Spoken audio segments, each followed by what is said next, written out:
Hello students, today our topic is female reproductive part of flowering plants.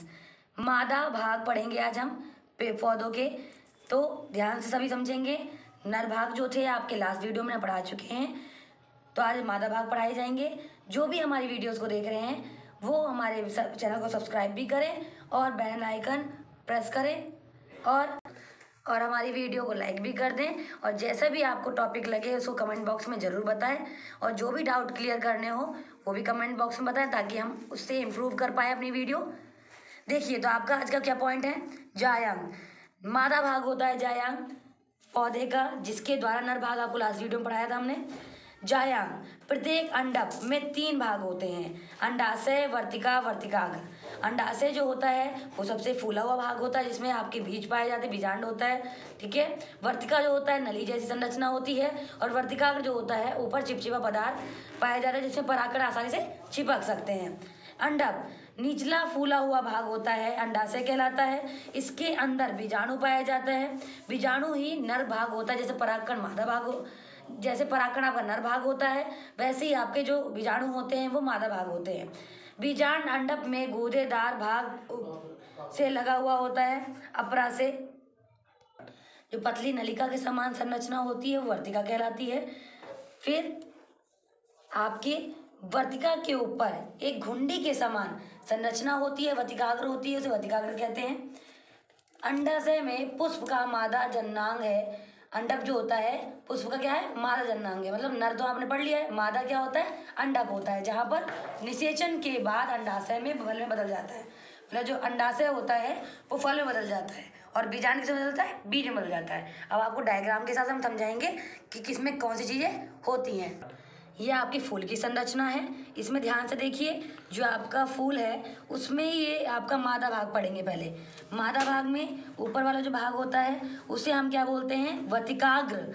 और जो ये घुंडी जैसी संरचना होगी नहीं, इसे वर्तिकाग्र कहेंगे। और जो बीज की नलिका है उसे वर्तिका कहते हैं। और बीज का जो गूदेदार भाग होता है, फूला हुआ भाग होता है, उसे अंडाशय कहते हैं। फिर इसमें आपके परागकण जो होते हैं ये आपका नर भाग है, जिससे हम ये पूतंतु से जुड़ा हुआ है, पूतंतु से जुड़ा हुआ है। और ये परागकोश है, परागकोश में परागकण बनते हैं, ठीक है। तो परागकण जो होते हैं उड़ते हुए हवा के द्वारा वर्तिकाग्र तक पहुंचते हैं, वर्तिकाग्र के द्वारा नलिका से होते हुए अंडाशय पहुंचते हैं जहां बीजांड पहले से उपस्थित होते हैं। तो नर और मादा भाग मिलकर निषेचन हो जाते हैं, फूल कर ये पत्तियां हट जाती हैं, ग्रीन पार्ट मतलब कि बाह्य पुंज हट जाता है और मतलब कि पूतंतु और परागकोश भी गिर जाते हैं और ये अंडाशय जो होता है फल में बदल जाता है और जो छोटे छोटे बीजांड है वो बीज में बदल जाते हैं। परागकण, परागकोश में ही परागकण बनते हैं। जैसे आपको बताया था पूतंतु से जुड़ा हुआ परागकोश था, जहाँ परागकण आपको अभी समझाया था। पुंकेसर पुष्प का नर भाग होता है जबकि स्त्रीकेसर मादा भाग होता है। पुंकेसर में परागकणों का निर्माण होता है। पुंकेसर में परागकण बनते हैं छोटे छोटे बीज के आकार के।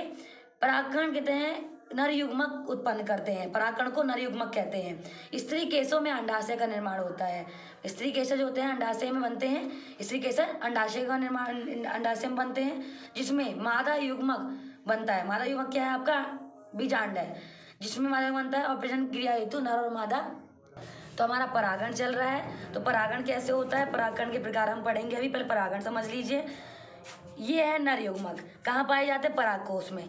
परागकोश जो होता है नर भाग होता है। इस परागकोश में आपके परागकण बने मधुमक्खी के द्वारा या किसी भी कीट या हवा के द्वारा नर भाग से निकलकर मादा के वर्तिकाग्र यहाँ पहुँच गए और वर्तिकाग्र से होते हुए कहाँ पहुँचे, अंडाशय में पहुँचे और वहाँ पर बीजांड पहले से उपस्थित हैं और परागकण जब पहुँचते हैं और दोनों का युग्मन हो जाता है तो क्या बनते हैं, आपके निषेचन होता है, युग्मनज बनता है। और युग्मनज जो होता है धीरे धीरे भ्रूण बदलता है और भ्रूण आपका फल में बदल जाता है और ऐसे अंडाशय से फल का निर्माण होता है।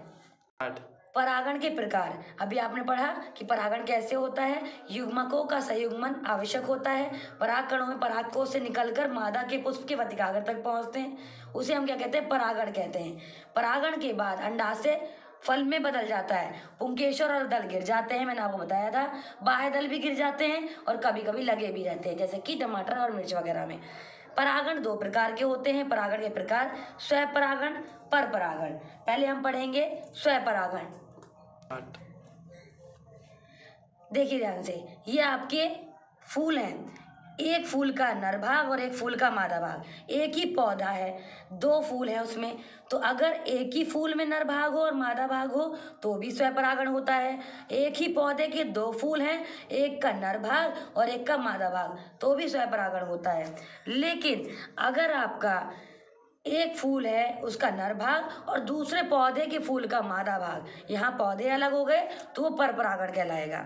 ठीक है, तो स्वयंपरागण क्या होता है? जब एक पौधे के 2 फूल हों, उनके बीच हो, या फिर एक ही फूल के नर और मादा भाग हो, तो स्वयंपरागण कहलाएगा। अगर एक पौधे के फूल के नर भाग और दूसरे के मादा भाग, तो उसे हम क्या कहते हैं? आपका परपरागण कहते हैं। तो परपरागण स्वयंपरागण आपको समझ में आया?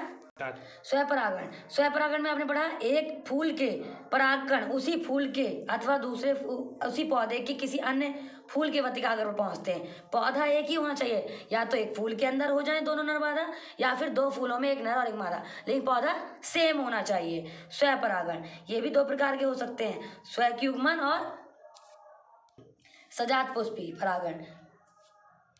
स्वयंपरागण के लाभ। पुष्पी पौधों में स्वयंपरागण का एक आसान और निश्चित घटित प्रक्रिया होती है, क्योंकि नर और मादा एक ही फूल होते हैं, इसीलिए एक ही पौधे के होते हैं, तो ये किसी पर डिपेंड नहीं रहते और ये घटित प्रक्रिया निश्चित होती है कि अब हो जाएगी। जब दोनों के नर और मादा युग्म बन जाते हैं तुरंत ये स्वयंपरागण हो जाता है। इनको परागकण क्रिया के लिए दूसरे पौधों पर निर्भर नहीं रहना पड़ता। इस परागण की विधि के लिए कुलों को रंग, सुगंध और मधु उत्पन्न करने की आवश्यकता नहीं होती, क्योंकि इस परागकण में आप कहते हैं एक ही फूल है, तो उसके लिए 2 कीटों की आवश्यकता भी नहीं कि परागकण लेकर जाओ, तो इसीलिए ज़्यादा इन्हें मतलब कि फूलों का रस भी नहीं बनाना पड़ता, ना सुगंध बनानी पड़ती कीटों को आकर्षित करने के लिए।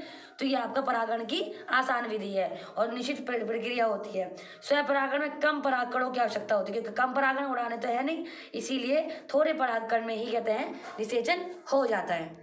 इस वीडियो में हमने स्वयंपरागण पढ़ा, जायांग पढ़ा, मादा भाग जो था, परागकण के बारे में पढ़ा, परागण पढ़ा, परागण के प्रकार, स्वयंपरागण, स्वयंपरागण के लाभ पढ़े।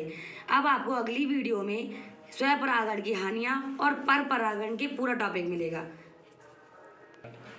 आपको हमारी वीडियो कैसी लगी आप हमें कमेंट बॉक्स में ज़रूर बताएं और हमारे चैनल को सब्सक्राइब कर दें और हमारे इस चैनल के लिंक को ज़्यादा शेयर करें, ताकि और भी लोगों को अच्छी वीडियो समझ में आ सके।